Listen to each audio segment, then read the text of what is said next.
हमारे श्री पंचम पातशाही श्री गुरु महाराज जी श्री प्रयाग धाम में विराजमान थे। जयपुर के कुछ गुरुमुखों ने आकर श्री चरणों में विनती की, श्री सद्गुरु दाता दयाल जी जयपुर की धरती को भी कृतार्थ करें।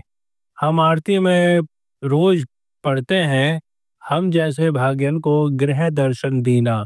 तो समय पुरातन इतिहास का स्मरण हो जाता है कि भगवान भक्तों को किस प्रकार श्री दर्शन देकर आनंदित करते थे। अब हमारे दिल में भी एक ही चाह है कि हमारे भगवान जयपुर में आकर हमें श्री दर्शन दे। श्री गुरु महाराज जी ने फरमाया कि जहाँ चाहा है वहाँ रहा है।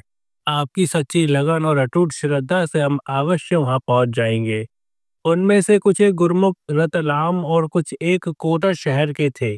उन्होंने एक दूसरे को कहा कि जब श्री गुरु महाराज जी जयपुर कृपा करें तो हमें ये शुभ सूचना अवश्य देवे। आपने उसी दिन शाम के समय उन भक्तों को फरमाया कि हमें अपने घर बुला रहे हो और स्वयं अभी यहीं पर हो।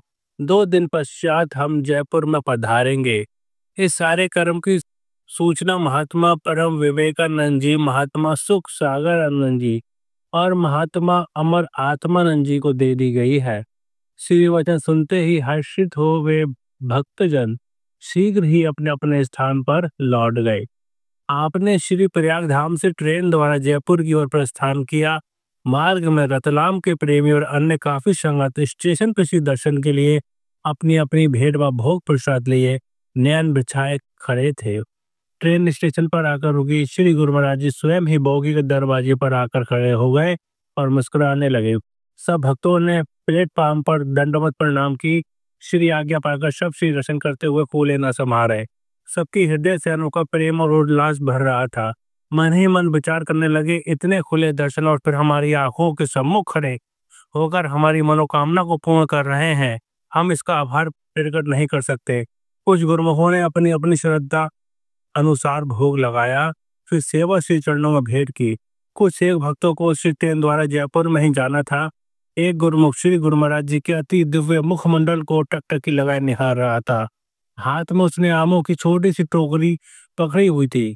आपने उस टोकरी मांगी और उसमें से एक आम का श्री भोग लगाकर उसके हाथ पर रख दिया। उसके आंसू थमने का नाम नहीं ले रहे थे। सब भगत उसके भाग्य की सराहना कर रहे थे। कितनी भीड़ में भी भगवान को अपने सभी भक्तों को ख्याल रहता है। उस प्लेटफॉर्म पर आते जाते यात्री एवं स्टेशन मास्टर व अन्य कर्मचारी से दिव्य तेजों में स्वरूप को देखकर हस्तप्रस्त खड़े रह गए। आपने सबको समीप बुलाकर प्रसाद दिया। गार्ड ने हरी झंडी दिखाई और ट्रेन चल दी। स्टेशन मास्टर ने भक्तों को कहा कि ऐसे तो कई संत महापुरुष यहाँ से गुजरते हैं, परंतु इन जैसे महान व्यक्तित्व वाला तो हमने पहली बार देखा है। धन्य है वो आप सब भक्तजन जिन्हें पूर्ण महापुरुष भगवान मिले हैं। बाद सब में श्री दर्शन करके आत्मा में अलौकिक आनंद की अनुभूति हो रही है। बोलो जयकारा बोल मेरे श्री गुरु महाराज जी की जय।